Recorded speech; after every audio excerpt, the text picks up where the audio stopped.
We will get started. Thank you guys for hopping on again for another guest speaker here with the Performance and Sports Science Study Group. My name is Nick Simi, head athletic trainer and physical therapist with the Grand Rapids Gold, the G League affiliate of the Denver Nuggets, and I'm here with Daniel Yu. Hi everyone, my name is Daniel Yu, um, co-host this performance and sports science study group. Really excited to have Quinn here with us today. I'm the sports scientist for the Orlando Magic. And a good little segue in. We have Quin Sandler here today, founder and CEO of Plantiga. I could dive into his experience and background. I'm sure he might touch on it throughout today's talk, but co-founder of several different companies spanning video production, branding companies, tutoring and self-directed education, political science background and degree from Capilano University. And today we'll be covering tech applications and a rehab case study with Plantiga and their tech. Super excited to have you on. The floor is yours. Oh, the one thing I'll add is we will, similar to Monday's talk, we will have any questions, just drop them in the comments, and we'll have a Q&A portion at the end of today's talk. So, Quinn, appreciate it again. My pleasure. Thanks for having me.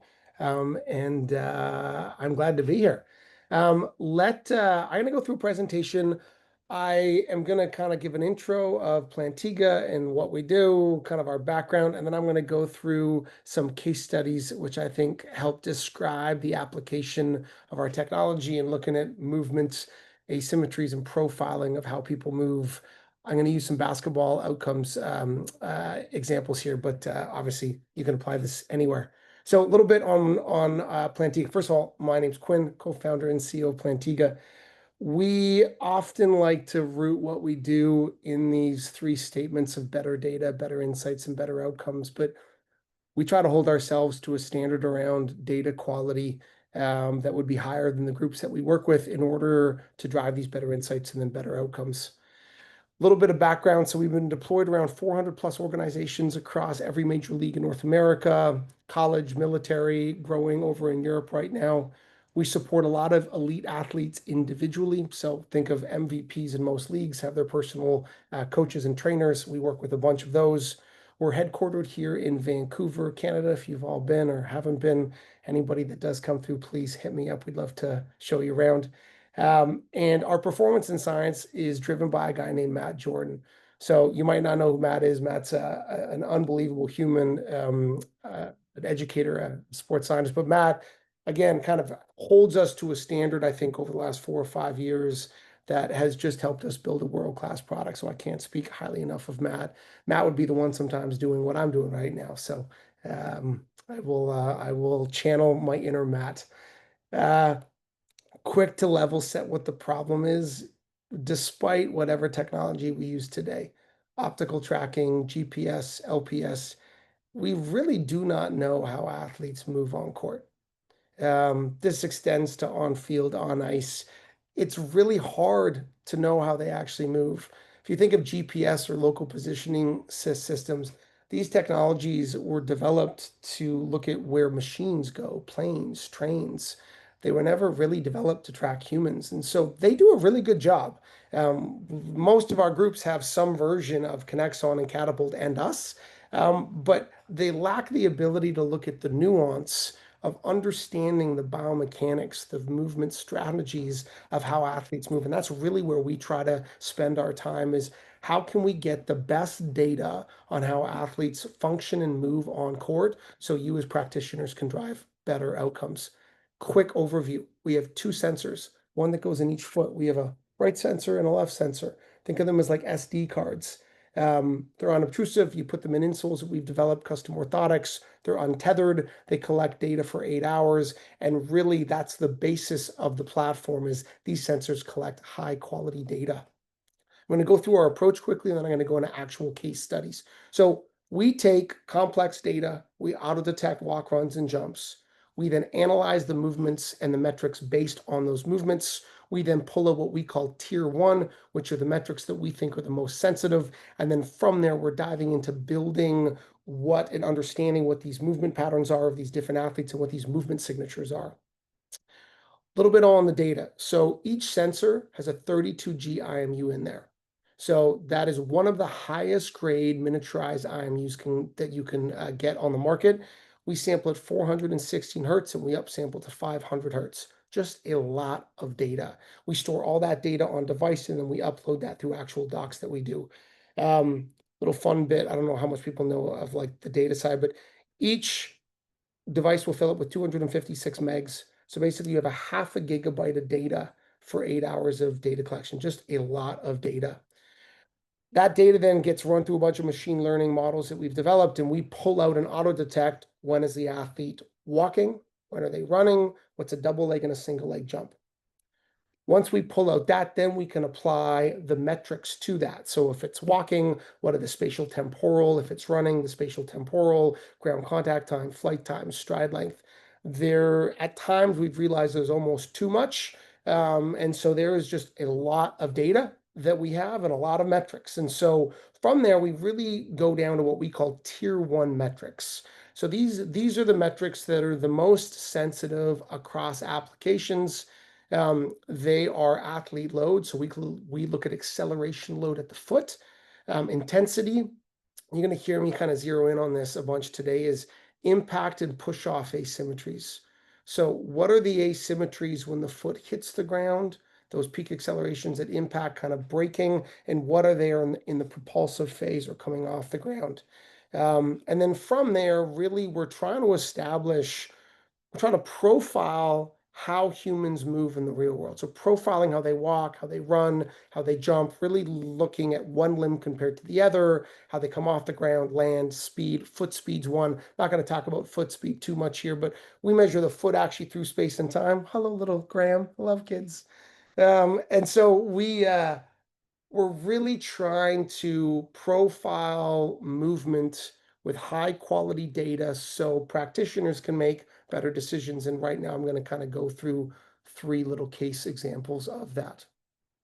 2 main use cases. We often meet teams in the number 1, return to play. Athlete injured with some rehab somewhere.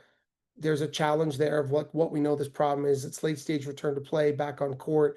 And so we're supporting, where we're trying to optimize that RTP process, looking at asymmetries and loads. That second one, where we kind of migrate often from meeting teams in return to play, is that we're now looking at the broader group and we're trying to optimize recovery and training. And we're really trying to flag changes out of normal, typical ranges for the different metrics that we provide. And that's more of like a team or an athlete monitoring solution. Now I'm going to go through 3 case studies, and please, as Nick and Daniel said, any questions, just put them in the chat, and then I'll try to go through those as we go. But the first one that I'm going to talk about is using Plantiga in our system and looking at asymmetries in a return to play. And so this first example, we came into a group where high profile athlete, significant injury, really struggling to find confidence in the rehab process. Athlete was challenged, health and performance team were challenged. What we really thought would be a good place to start would be doing a daily walk test. Now, I cannot stress enough how valuable walk tests are. Maybe just to backtrack for a second. So if you see me rubbing my face, it's just really hot here. So we you can run a bunch of structured tests with our system. So you can put the sensors in the shoes, and you can do a walk test and a run test. We're working on a 5-10-5. You can do a sprint. You can do a change of direction as is. You can do consecutive count, a movement jump, a modified cyclic hop to get a modified RSI. You can do a bunch of tests, or you can just have the athletes wear them and we will auto detect the entire session. So in this case, we're doing a walk test. And before us, this athlete was basically failing out of rehab over and over again. And so they start doing a walk test, and you can see kind of on the left-hand side of the screen here, you'll see that we are collecting a walk test, but during this period, they are loading up the athlete. And what's really interesting is they overload. Now, by the way, each one of these dots is a week. And so over 3 weeks, we overload, and boom, the response is a complete change in movement patterns, gait speed declines. Sounds simple. We should know this, but the data just to show that becomes really important. And then how they began to use us in this rehab was really trying to tie in movement and asymmetries and interventions. So what intervention was having the best outcome? And so much of it is a little bit of Sherlock Holmes. We're kind of testing and we're trying to turn those dials to get the best outcome. But really it was what we are doing, is it working? And so in this instance, push-off asymmetry was this very highly sensitive metric. So to look at what this graph is, to root this, anything below this midline is the right limb. Anything above it is the left limb, okay? Each one of these dots represents a week, okay? So again, you can see that in this overloaded session, all of the walks that they're doing are showing extremely high asymmetries. Thus, where you see that response where the gait speed drops. And so they started to use walk tests every single day, sometimes morning and night, to really understand what the response was to this athlete. So first section is the overloading. Then they kind of pulled that back, and then they were looking at the gradual load tolerance. And so as we're going through April to October, again, each dot represents an entire week, but you can imagine they're doing 4 or 5 tests per week. That's just the average for that entire week. So they're loading. You'll see in the next slide, you overload, you see asymmetry spike the next day or the day after. And so there's this response between the two. What's really interesting here is because we're collecting a walk test every single day, you actually see these last 2 dots before this PRP injection. They actually started to get really good movement patterns. And I want to point out here, from April to August, when we're looking at these high asymmetries, this athlete does not look like they have a limp. So they look fine to the naked eye, but they are not fine if you're looking at their movement patterns. So they do a PRP injection, and it did not have the desired effect. It was brutal, actually. And so we had 5 to 6 weeks where the entire limb was extremely flared, movement patterns were really bad, and it was not good. And it took 5 or 6 weeks to actually calm that down.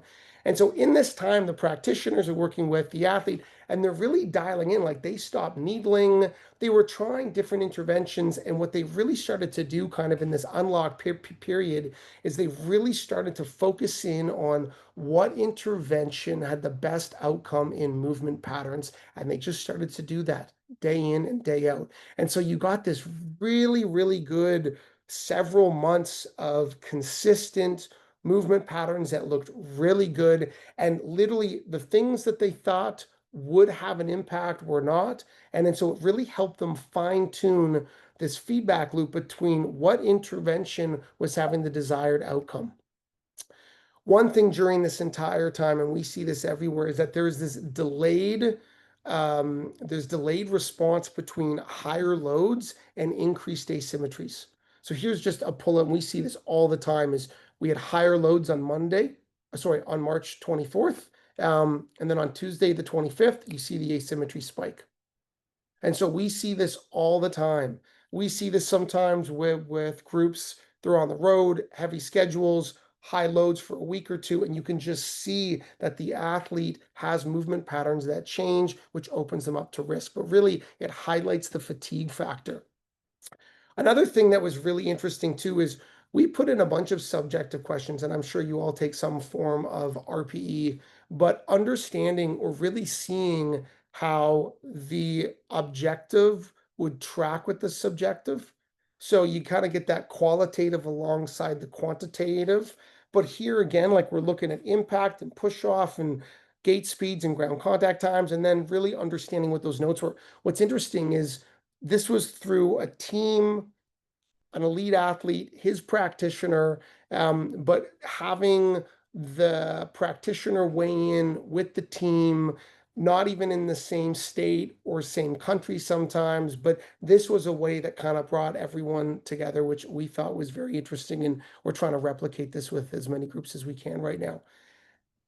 What was interesting too is kind of this final stage is now they're starting to integrate. They're back on court. Again, each dot here now is a session. It isn't a week. And so they kind of had a similar position knowing that these loads should be around 200,000 Gs.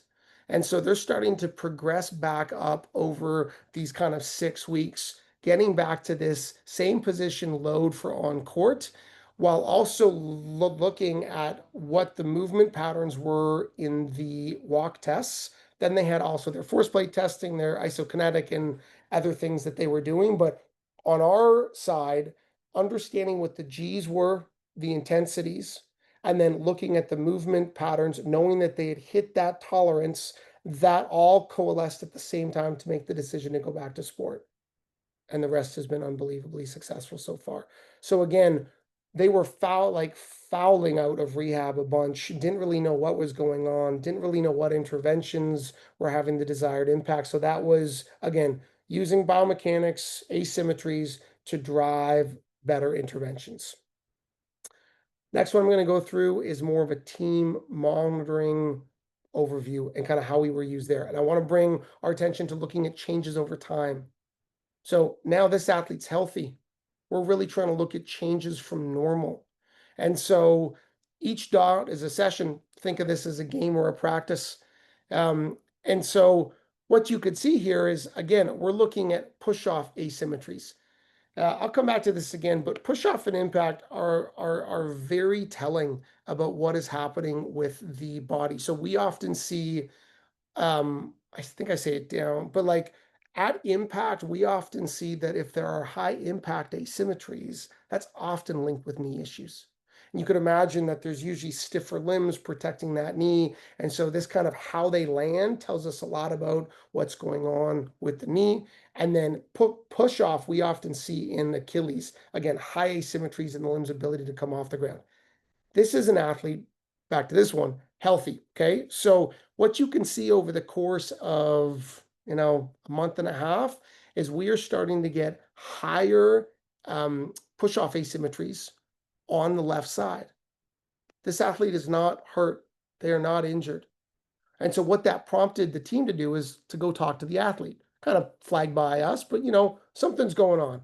So they have a discussion. Actually, we look like we're dealing with a lot of low back pain, which they think is probably due to an overuse issue. So here we have from kind of January to mid-March, this tracking where we're changing these push-off asymmetries. Then what they do is they have this discussion, put together a plan. And what they do is they're saying, okay, we're going to proactively reduce the load but maintain the intensity. We're going to put in place a targeted strengthening program. But what happened? You start to see from March into May that those asymmetries start to decrease over time back to normal. So this is where it wasn't a full-blown injury. It could have been, but we're really looking at the detailed changes in the biomechanics, in the movement strategies to drive better discussions. So that's changes over the course of time. Now we're going to look at changes within a session. Same team, different athlete, okay? Now we're looking in the span of a game.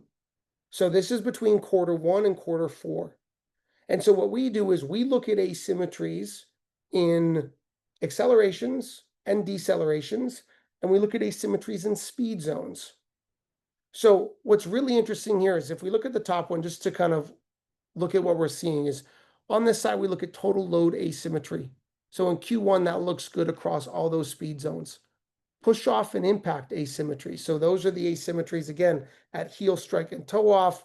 That looks good at all of those thresholds. So it looks good in Q1. What we're seeing, though, is in Q4, the athlete is breaking down. And so we really are seeing that this fatigue is causing this shift is shifting to the right-hand side. So if we look at Q4, now what we're seeing is the load between those two limbs is starting to favor this right limb. Low and medium, high, very high is definitely in the red. Push off asymmetries, again, they're not bad, but kind of skirting more to the right. And the impact asymmetries, not good at all. You see them break down a lot in the very high. So again, this athlete has a history of left side injuries that resulted in changed patterns. But what this actually shows us is that the kind of medical and performance team, you need to increase the capacity of the left side in a fatigue state. And so we see, not all the time, but lots and lots of times that when athletes are tired, they change the way that they move. We can all see this with the naked eye. This just puts numbers to it. So again, looking at changes within the session become very helpful. In some athletes that have kind of maintained a pretty injury-free career, sometimes we don't see this, but often you'll see an ACL that they could have had in college, or an Achilles. You just see these historical injuries kind of rear their head, especially when they get tired. So again, looking at changes from within the session also become extremely valuable. Um, my last little kind of run through here is I'm going to go through how we help, or how groups can use us to profile injury risk. Okay. So this is what our platform looks like if you go and you collect a game. And you can dive deeper, and I'm happy to show people the actual software platform. But if you look at it, this is the volume of that game. So we look at move time. They were moving for about 3 hours and 42 minutes. That's inclusive of the warm up, the shoot around, the game, everything. We look at all of the walking and running steps that we pull out, all the double leg jumps, pretty much jump shots, 119. So this is describing the volume. We look at the speed zones, the time they spent, the max speed, the distance covered.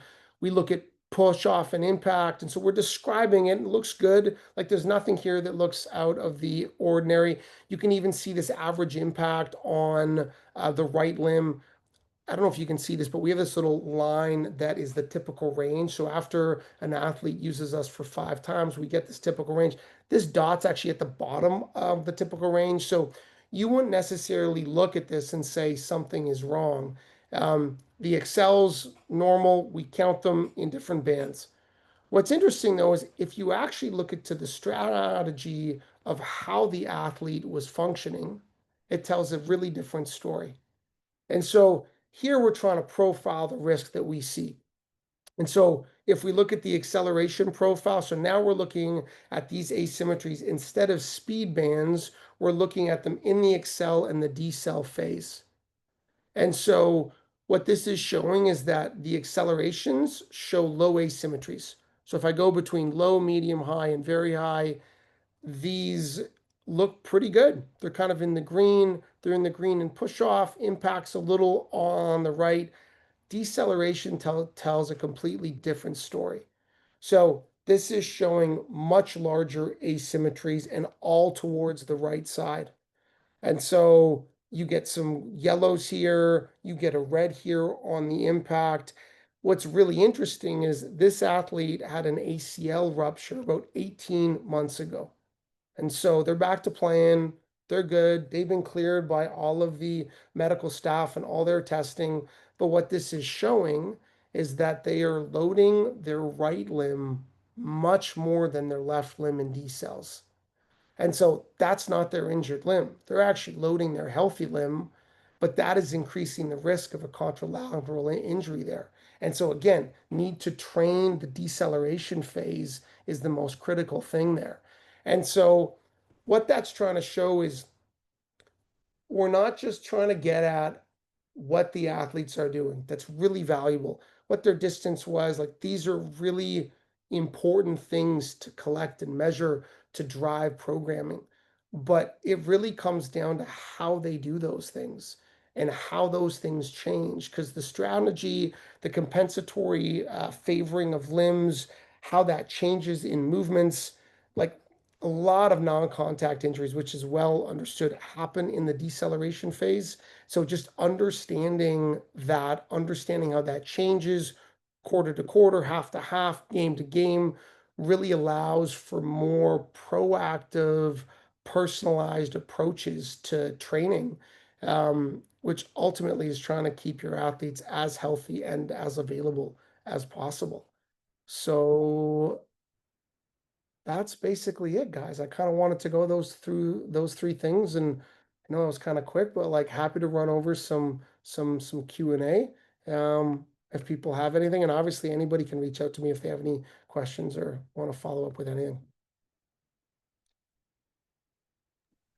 Quinn, really appreciate that. I think I'll kind of open up to the floor here, but while people are thinking of questions, one that comes to mind is: do you see you kind of mentioned it, but any specific injuries, like any metrics that are sensitive to that, or different asymmetry patterns that different asymmetry patterns that you see? Have you seen Yeah, that? so the thing about asymmetries is they're highly individualized to each person depending on their sport. Like in baseball, you have a curve linear running pattern. It's around, so we kind of always see that there. Um, what we can say though is that impact and push off asymmetries are definitely leaning towards certain injury subtypes. So knees, very, very common. You look at those impact asymmetries and are very sensitive to how that knee is functioning. Um, if you look at push off asymmetries again, heel, Achilles, any of those injuries, that metric is extremely sensitive to their to that foot speed, which is not what I went through here, but foot speed is very, again, very sensitive to when a limb is injured. Even after you've gone back through return to play and they're back, often an injured limb will just move a little bit slower than a healthy limb. So those are the two metrics that we come into a lot, kind of in that knee and kind of ankle Achilles separation is the difference between those impact and push offs. Appreciate that. Thank you.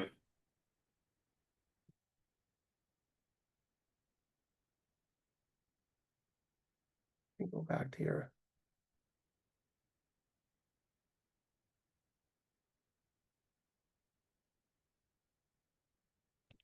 Yes, Would it be helpful for me to talk a little bit about maybe some of the thresholds? Because I feel like that is always a thing that people are like, what is a good threshold and what isn't a good threshold? that would be great.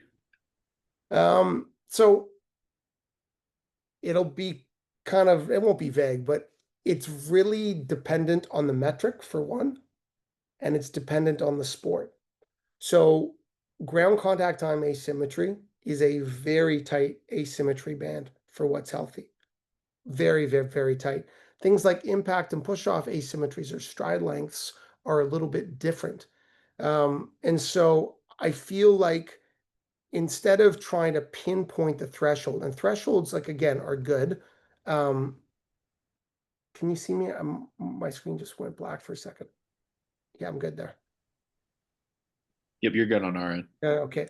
Um, the it's really important, I think, to establish baselines.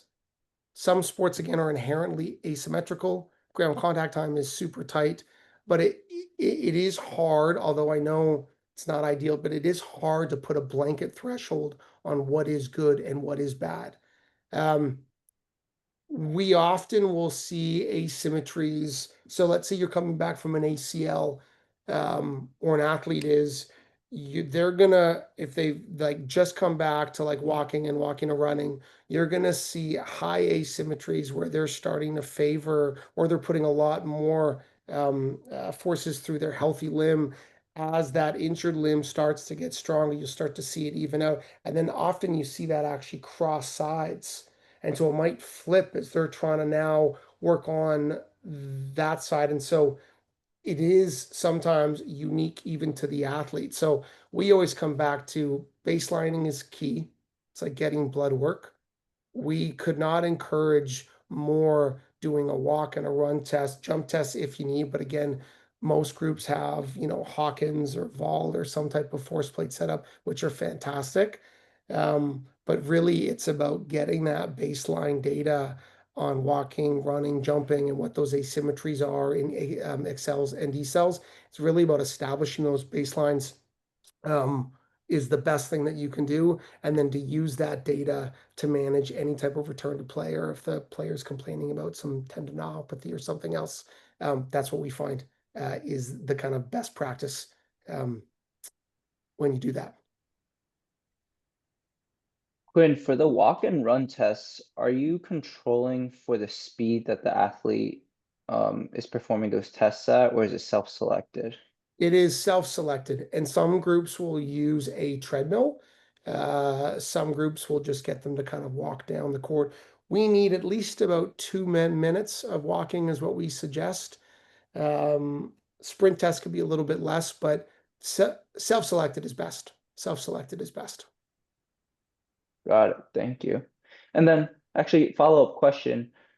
Are the athletes able to see their asymmetries in real time? Like, could you use Plantiga um, as like a real-time feedback tool? So if we know an athlete is consistently favoring their right side and they're able to visualize that during let's say they're doing a run test on a treadmill and they can be able to adjust for that movement pattern. Is that something that Plantiga provides? So we're not real time, no. I totally understand the value, and I think it's something that we'll work towards. There's a technical challenge of real time is it's just you got to get data off the device and it's wireless. And so we collect a lot of data, which is why it's accurate. And so there's just this kind of lever of accuracy there. But it's also not necessarily like in a chaotic environment, it's not necessarily feasible. So often there will be kind of education and self-awareness of the athlete. They are going to be doing kind of taking some cues and working on improving movement patterns. Then they're going to look at that data post session and kind of assess that. And so, no, it's not real time, but I really don't think that that limits its use. Um, in fact, like most times, you're not going to be looking at an iPad while you're actually performing the task and or uh, and or giving them feedback. But I think real time is coming. It's just not there today. Got it. Awesome. Thank you. Of course, back to walking for a second. We don't we did not coin this, but there is a growing body of evidence in the medical world to understand that walking is the sixth vital sign. Like it tells us so much about how a human being is functioning. And so we really push the walk test, especially for like you could like literally tease out fatigue and all sorts of things. In fact, when we record a game or, players will show up and the athletic trainer will have taken the sensors and kind of put them in the shoes and then they go and they do the warm up and they play the game. Sometimes just pulling out what the walking was as they're walking from the dressing room to the court, like that walking is extremely valuable for kind of understanding where an athlete is. So, anyways, um, yeah, it's valuable. But again, as is sprinting and change of direction, I feel like sometimes people don't recognize how valuable just a walk test is. It's really hard to measure walking, quite frankly. For sure. I think like in terms of like effort level too, like if we're monitoring athletes, right, in season, asking them to jump on a force plate 3 times at max effort versus just like, hey, just go walk for 2 minutes is such a easier like gain, I feel, or like we'll have much higher compliance in terms of just like the Oh, amount of energy they need to exert for that. 100%. That's another thing too, is so like what I didn't show you is we pull out all the double leg jumps from a game or a practice. And so that then becomes really helpful as you can see jumps that look pretty good to start. And at the end of taking 100 jump shots, they don't look good. Sometimes they do. And so being able to measure that where you're not asking them to go. And also, when you ask an athlete to go and do a jump test and they're fresh, that's helpful, but it's also really helpful to understand how they're jumping when they're gassed and they're super fatigued. So I always come back to knowing how hard it is to get athletes to do any type of assessments. And so the more that we can collect off them without them really paying attention to it, the better. Yeah, for sure. That kind of like ties into the whole like invisible monitoring piece. Yeah, I love it. And then I guess just a follow-up question in terms of just like logistics. Do you have like advice or like feedback for like athletes that are constantly changing their shoes? Like I'm trying to think of like some of the players that we have and like seems like every day they're walking in with like a new pair. Oh, Is it just totally, as simple as totally. popping out the insole and throwing it back in? Yeah, I think we were very conscious to build it into an insole for that very reason. I think a lot of our WNBA college clients, most of those athletes were custom orthotics. And so it could be Foot Care Express or Foot Management or wherever. And so they take those orthotics out anyways when they move shoes. So that's never really a problem. I would be remiss if I didn't say sometimes we have teams, it's not often, that'll be like, where's the data from the second half of the game? It's like, well, the sensors were on. And so we show 1G, which means there's gravity there. Like it was collecting, like, oh, they changed shoes at halftime. My bad. And so I would not be lying if sometimes, but that is more rare than you think. Like I'd say 99% of the time we're getting it. If it's in their custom orthotics, they do it. If it's in our insole, we partner with Move, which is a brand like lots of groups will do, or lots of athletes will just have their Move insole. So it's good, but you just can't get around that. It is insane sometimes. Actually, we have some players in the NBA, guys that send us their boxes of shoes. We put them in all the shoes. Like we have literally like cut out the cavity. This is the cavity right here. We cut out the cavity in literally boxes and boxes of their like custom shoes that they get. So, That's uh, what I was going to ask too. If like logistically, do people send you multiple pairs, or is it just like as needed? Or no, but that makes sense though. oh, it depends. Like this one player, we're talking boxes of shoes and they pay for it. It's great. It's easy for us to. We manufacture all of our hardware here in Vancouver. So we have a lab and we produce it all, which kind of can allow us to do that. The logistics with most orthotics is they either send us their second pair of custom orthotics or they go get new ones made with one of our partners. And whether you're in the south of the US or we've done some work in like groups in DC, like wherever the team is situated, we'll have some lab that they like to use. And we basically partner with as many of those as we can, kind of in the W and professional in the NBA. It's awesome. Yeah. But again, There's oh, sorry, go ahead. no. No, I had a different question, unrelated, but go ahead. Sorry. Oh no, I was just gonna say sometimes I like to use the analogy of a coffee machine and espresso because, you know, I love coffee. I love pot coffee. I love espresso. I love espresso more now. But it's to go from pot coffee, we just make a coffee and you press a button. It's good. When you go to an espresso machine, there's just more you have to do. It's more involved. I have a tamper and a portafilter and I grind the kind like there's just, but the output is just deliciousness. And so I often try to tell teams because that is like a question that people have, like, oh, okay, like I got sensors and they're in the shoes and I got to like get the shoes and the insoles and the orthotics. I get it. I do. It's not for everybody. But what we're going to be able to get from that is just amazing data on how they take jump shots, how they land, what their walking is, what their fatigue is, how that looks in a game and in a quarter, whatever. So I kind of use that analogy to try to not push back, but like this like espresso isn't for everybody. Like I get it. But if you're okay to kind of work through some of those steps, I'm telling you, the output's going to be amazing.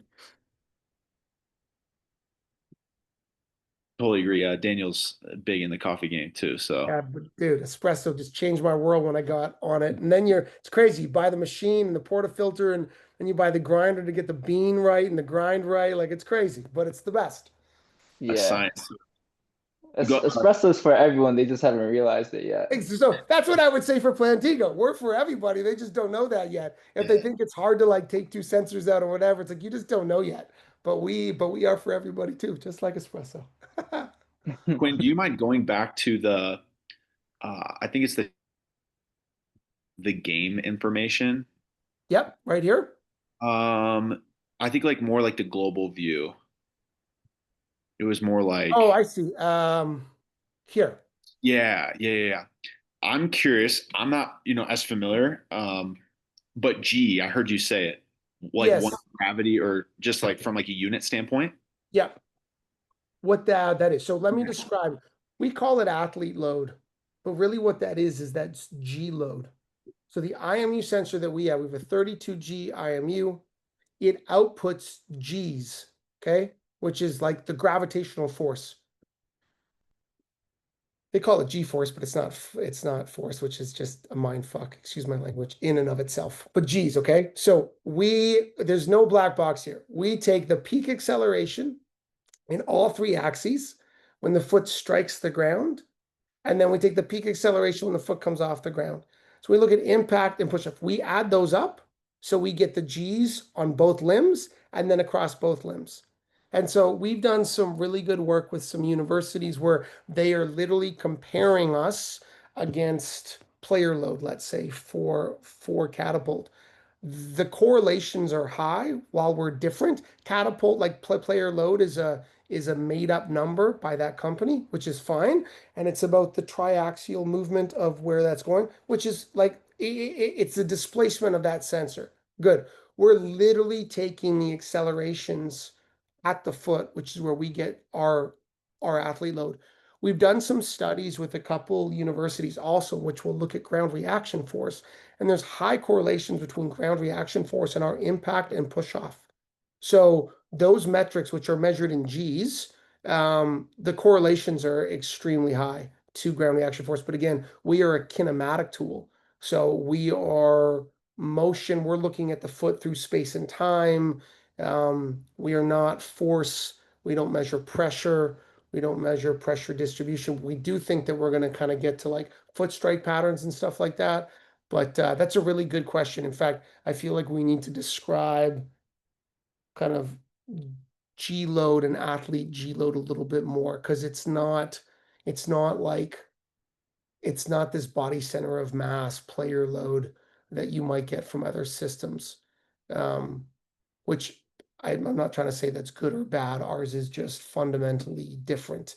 There's so many ways of measuring external load and mechanical load. We think ours is very it's unfiltered, like it's really a real representation of what's going on when you hit the ground. And in fact, just quick side note, we've been in some research work which has been great around surfaces, and like you look at like the peak impacts at cement versus court versus gravel versus grass, like it just shows you, like you run on cement, it is brutal. There's just no absorption. Like it is insane what those peaks are. It's just not good for you, you know?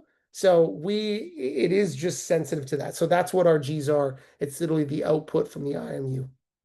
And like we'll see games at like 300,000 G's in one game, depending on the sport. It's even higher.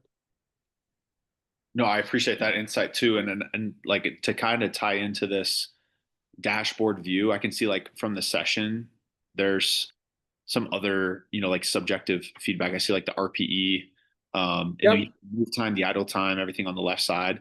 From a tagging standpoint, like if we're gonna go look at this like historically, are we able to tag like this is a game Oh um yeah, or for like sure. Let me you can we have a whole trend analysis. Just give me a second. I'll bring up our platform here in a second and I'm going to show you. awesome. And I was also curious too from like the timing standpoint, like if you can break out and tell like okay, we have 3 hours and 42 minutes of the game. Like if there's like can we look at the pre-session time or like their on court warm up time versus like when the actual game starts. Um, yeah, I was just kind of Yeah, curious to see if there's. this is great. Yeah, I was not purposely not showing this. This is just our software is big, but I'll show you what we're talking about here. So let's say we have a team overview. So we have a table. That table shows the move time and the load and the asymmetries and the intensities. You can compare this athlete to themselves or to the team. So the software is quite kind of big. If I dive in here, I then have a dashboard. This is a 7-day summary. You can customize this dashboard. But if I go down, what I was pointing out to you is here's a game, and then here is each single quarter. And so you can dive in to the actual game. Move time and idle time might be just unique to us, but literally because we measure so accurately what's going on, we just measure when the feet don't move and when the feet move. So it's actually quite helpful. And in fact, you can see in practices if people are actually hustling or kind of dragging their feet, literally is who is moving the most and who is not. So you kind of have this view, but to go back to your question, we have activity feeds and we have trends, and you can go into the trends based on games. You can record if I go to this record, I can record a session, a game, quarters, a warm up. If there are people wearing the sensors right now, we have this little blue button called moments. I can click the moment button and I could add tags to that data file. So I can be like, this was a ladder drill. There's no there. This is a ladder drill and create. And so I could add tags to that to the data file. I can go back to that data file. We have a team editor function. So you could imagine people were playing it. This is where, again, like it's similar feature parallel to what you might get from Catapult or Connexon, but I can select athletes and I can go in and look at these tags. I can make new tags. You can literally, you could have a player that you're not traveling with the team, you're watching them on TV and something happens. Like we've caught some injuries in real time. It's been crazy. So you can literally go in there like, oop, something was there. You can go on the platform and drop a tag, and then I can go over and I can pull out data and I can make new, what we call them like sub sessions. So I can pull out that data and then look at the accels, the decels, the loads, etc. from this kind of team editor view. Allows me to edit and chop up that data with as little or as many athletes as I want. And so then from there, you can go into trends and say, I want to look at trends of all quarter ones. I want to look at trends of all quarter twos. In a way, I try not to do that sometimes because that's more what the sports science folks will do. Um, we are doing a lot more managed services this year. So we are having a lot more groups that we basically say, you make sure they're charging in the player's shoes, make sure they put them on in the right shoe, but you do that and then we'll take care of everything else. We'll cut it, we'll edit it, we will split that up and we'll kind of show you. But that's the platform. That's the platform kind of main thing. You could export that data. You can literally pull out what athlete you want, what activities you want, what metrics you want, what date range, and then you can load up a custom CSV file and pull that out into anything that you want. I just didn't really want to go through that unless people ask. So if you're asking, That's I'm, awesome. No, I appreciate that. I'm Especially from like an in-game perspective, being like more on the medical side, I'm always talking with the video department, especially if we have an injury to see like mechanism and, just to have more context and overlay that of video course. with what they have in their footwear would, yeah, just be helpful in general. So I appreciate that. Let me show you something just on that point. So think of, I'm going to use like heights here. So think of us like looking at these activity cards. This might be like 1,000 feet off the ground. I can go down. We could ask the subjective questions. I can make a session report for that game. If you wanted to go into step by step, we have this function called explore. If I click on it, it brings up the actual data file for that entire session. So everything below this midline is the right limb, everything above is the left limb. I then can like zoom in on a section. Imagine you put like a mark for an injury or something happened. I then can go to select plots where I can say, look, I want to look at cadence, ground contact time. I want to look at landing, time difference in jumping, whatever. And then we literally plot that step by step. Now, this is, I wouldn't say over the head. Most groups do, unless they have a Daniel, like most people are not going to be going into this and pulling that out. But the power of this is quite immense because literally you can go in and look at how D cells, you can pull them out, how D cells changed in quarter 2 or 3, or we've caught some injuries live and literally you go back 20, 30 minutes prior to the injury, you could see their impact and push off asymmetries changing. You could see their movement patterns were changing that preceded the injury. Now, the crazy part is, how do you get that live? And if you could put that into an antenna of a shoe, we'd be like, it's like science fiction. But like you can see in the data stuff change leading up to an actual injury. And you can, and we go through it here. Like when we do the managed services components, literally we're going and using our software and going to the explore page. And like we sometimes will literally zero in on like the X and the Y axis. And we will look at a lot of different things to draw conclusions about how athletes are functioning and kind of when we're trying to build out their profiles. That's how we do it.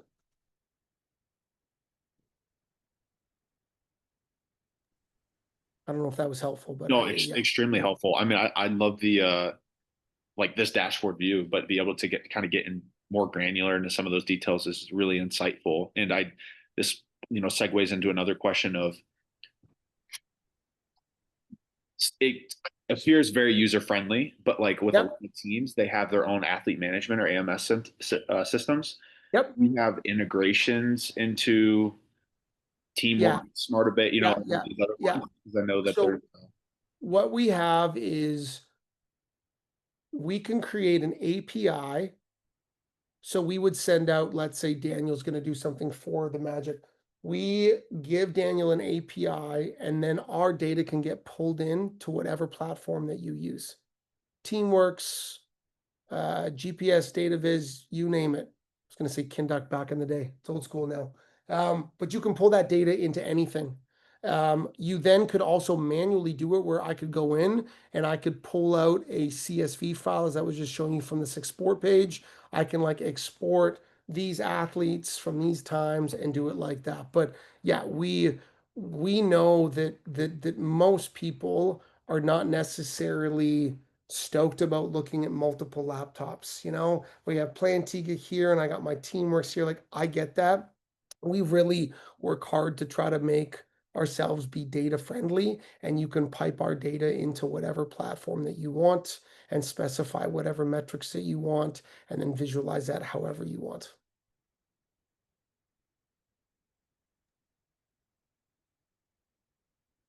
Thank you for that. Yeah, of course.